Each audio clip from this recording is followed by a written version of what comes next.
Sister आप बताइए आपका नाम क्या है और रहने वाले आप कहाँ के हैं? हालेलुया। मेरा नाम मोनालिसा है। मैं उड़ीसा भुवनेश्वर से आई हूँ। ओके, क्या टेस्टिमनी आपकी 2018 में क्या हुआ था आपकी लाइफ में? ब्रदर जी, मैं 2018 में गलत संगति में जाने के कारण नशे में और बेविचार में चली गई थी। मेरी जिंदगी में कोई भी सुकून नहीं था। मैं गलत मजाक, गंदा मजाक करता और नशे करती थी, शराब पीती थी। मेरी जिंदगी पूरी तरह डिस्टर्ब हो गई थी। मैं अपनी फैमिली के साथ लड़ाई झगड़ा करती थी। मैं घर में चोरी करती थी। मैं अपने घर वालों के साथ गंदा गाली बोलती थी। मैं उनकी बातें नहीं सुनती थी बिल्कुल भी। मैं अपनी लाइफ को पूरी तरह खराब कर चुकी थी। मैं रात भर दोस्तों के साथ बाहर रहती थी। मेरी लाइफ में कुछ भी सही नहीं था। मैं पूरी तरह से डिप्रेशन में चली गई थी। मैं इतना नशे में चली गई थी, इतना प्रॉब्लम मेरे लाइफ में था कि मैं अपनी लाइफ से खुश नहीं थी। मैं स्टडी करती थी तो मेरे को जो पैसे देते थे घर वाले, तो मैं वो पैसे को गलत चीज़ों में उड़ा देती थी। और मैं कुछ भी स्टडी करना तो स्टडी में कोई फोकस ही नहीं रहता था मेरा। और उसके बाद धीरे धीरे करके आपकी हालत जो थी कि पागलों के जैसे बन चुकी थी। हाँ जी। क्या होता था आपके साथ ऐसा? मेरे को कभी कभार मैं इतना हंसती थी, कभी मैं रोती थी, रोना स्टार्ट हो जाता था बहुत। मैं अपनी बालों को खींचती थी। मेरे घर वाले बोलती है पागल हो गई है, ये पागल होगी। घर वाले और जो लोग आठ पड़ोस के लोग हैं, सब लोग बोलते थे ये पागल है, ये पागल हो चुकी है। और मैं इस चीज़ की वजह से घर से बाहर नहीं निकलती थी, किसी से बात नहीं करती थी, क्योंकि लोग जब भी मुझसे मिलते थे सबको पता था कि मैं बेविचार में थी।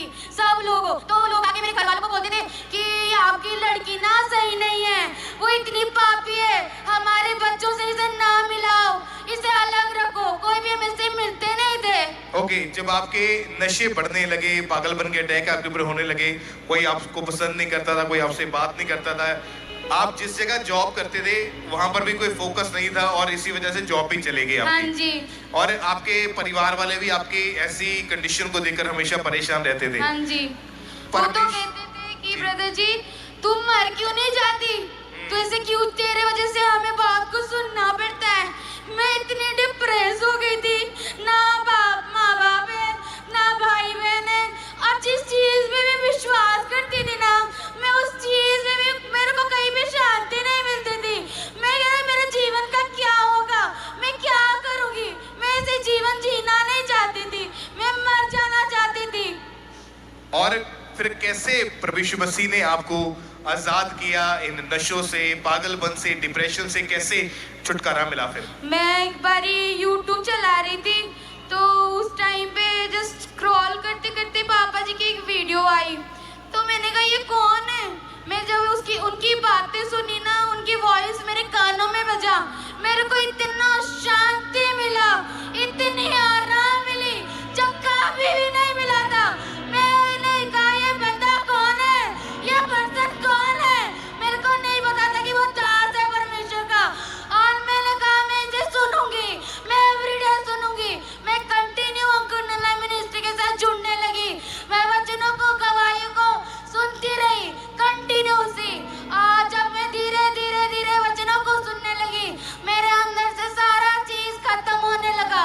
मैं पाप को धीरे धीरे छोड़ने लगी। 2021 14 जनवरी को परमेश्वर के दास ने सामर्थ्य प्रार्थना किया। मैं उस प्रार्थना को जब रिसीव करी, मेरे लाइफ से सारा नशा, सारी बेविचार, सारी गलत चीजें आउट हो चुकी है। मेरे घर वाले उसके बाद से देखे, मेरे को बोले ये तो धर्म बदल दी, ये तो यीशु मसीह के पीछे आ गई। मैंने कहा मैंने धर्म नहीं बदला, मैं मरने जा रही थी। खुदावन ने मुझे जीवन दिया है, खुदा ने मुझे जीवन दिया है। आज मैं जीवित हूँ सिर्फ और सिर्फ यीशु मसीह के द्वारा। Hallelujah, hallelujah. तारीफ करें, अपने हाथों को उठा के खुदावंद यीशु मसीह के नाम को महिमा दी। वो धर्म नहीं चेंज करता, क्या चेंज करता है? क्या चेंज करता है कलीसिया? तारीफ कर रहे हैं अपने हाथों को हिलाएं खुदावंद की प्रेजेंस में।